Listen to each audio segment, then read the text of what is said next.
What's up, everybody? Tam here with a huge UniVersus announcement. Back before the new year, Jasco held their final UniVersus Retro Series. The UniVersus Retro Series event was absolutely amazing because unlike the normal standard events that we have, we were allowed to play with every card Jasco has ever printed, with a small ban list, of course. During the past 6 weeks, head judge Tim Friedlieb calculated points to see how each competitor did and who was the overall hero of Retro. With the points broken down as 2 points for entering the event, and 1 point for every match you win inside the event. Unless, of course, you top cut, in which case, top 8 get 10 points, top 4 get 13 points, 15 points goes to second, and 18 to the winner.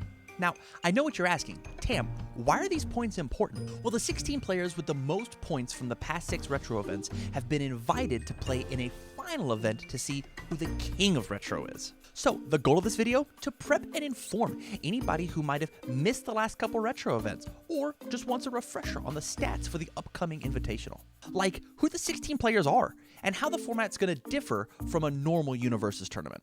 So before we talk about the format, let's talk about the players. Jose is a Florida player who's made his name known in the 2020 online meta. With the way he's tearing up the field, he could easily be called Rookie of the Year. He may be new to the game, but this meme machine is not to be taken lightly. Sam is a Nevada player who has a very impressive rap sheet for 2020, not only winning 2 of the Retro Series events, but also a top 16 and top 4 finish in both singles and teams respectively. A gentle giant everywhere, but across the table. Will was a casual combo player back in the old days of UFS, but with the announcement of Yu Yu Hakusho, he decided to take the game seriously with some killer results, making a deep run at Worlds 2020 all the way to winning the first Retro Series. He may be fresh to competitive play, but Will has an eye for the game and his gaze locked on the prize. I played Jeremy in my final rounds of Worlds this year, and when I sat down at the table, I very much underestimated him, up until he 2-0'd me. He is a smart player capable of taking you by surprise, so before you write him off, just know, Jeremy is here to win. Chris is another Florida player with card game skills as sweet as his mustache. The creator of the channel Unfun Stuff, Chris Bromley is a mad scientist of the game. With his deck builds as crazy as his laugh, Chris will for sure be having a blast with every game he plays this event. Nick Reagan is the king at beating you with characters you've never heard of. Naturally talented, he was runner-up at his first team's event ever. If he takes this event seriously, his opponents beware. It is impossible to play Church without a smile on your face. This Canadian champ lights up an event with his high-energy attitude and playstyle to match. Church may seem like he's all fun and games, but when it's time to get serious, no one in this event will give you a better run for your money than this member of the Badger Club. When Osai wants a character dead, they die. This old vet of the game has come out of retirement to lay the smackdown in these Retro events. With his high-risk, high-reward playstyle, he smells blood in the water and is sprinting towards the crown. Reed describes himself as a confused rookie, but with his placement in these Retro events, it's looking more like a Cinderella story every match. Reed is a fine player with plenty of potential to win this whole event, as long as he finds his glass slipper of a deck. 2-time back-to-back world champion Tim Keefe is the nicest person you'll find at this event. But if you let your guard down, Timmy Two Belts will eat your lunch money. Calculated aggression is his forte, so be prepared to see intelligent, beautiful attack strings this event. Checking 5s? We don't do that here. Kobe Cram is the 6-check master.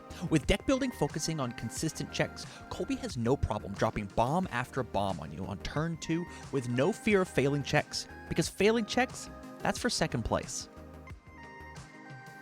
Another player coming out of Rochester CCG, Ryan has been a face in the community since 2012. With a national win under his belt, Ryan is ready to ride one of his pet decks back to the top.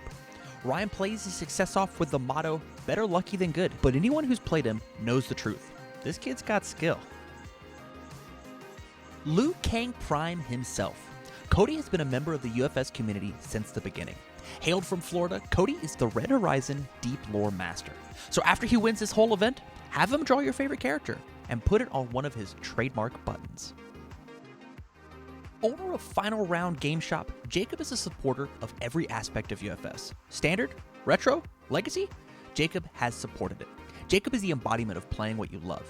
And with a good run, and Phil Birch not in this event, he could go all the way.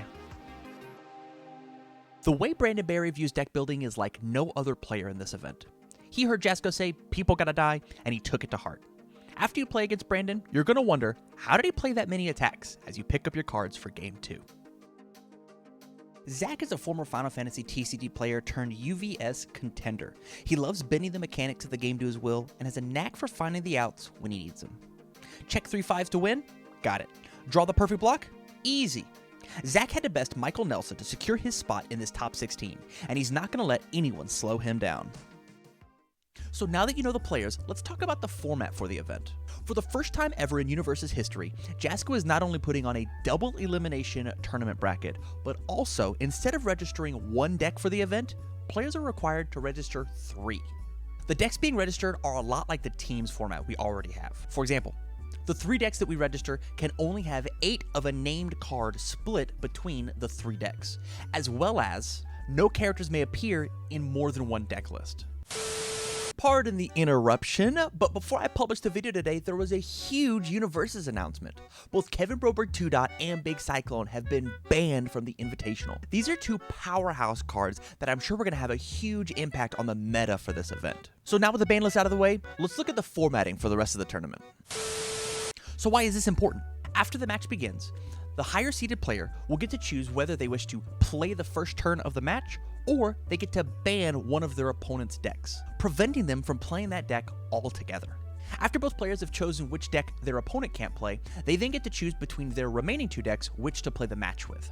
So if your opponent has a signature deck you know they're really good with, or your opponent has a deck that washes your lineup, you get to take that out of the equation completely, making not only choices inside the game, but the choices you make before the game equally important. The last thing that's unique about this event is all the players' deck lists will be fully revealed days before the event starts, meaning everybody's going to be playing at their absolute best. And so there you have it.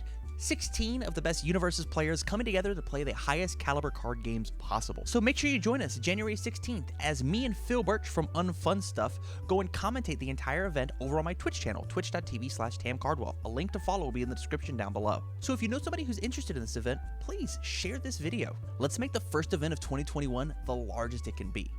Thank you guys for watching, and have a good one.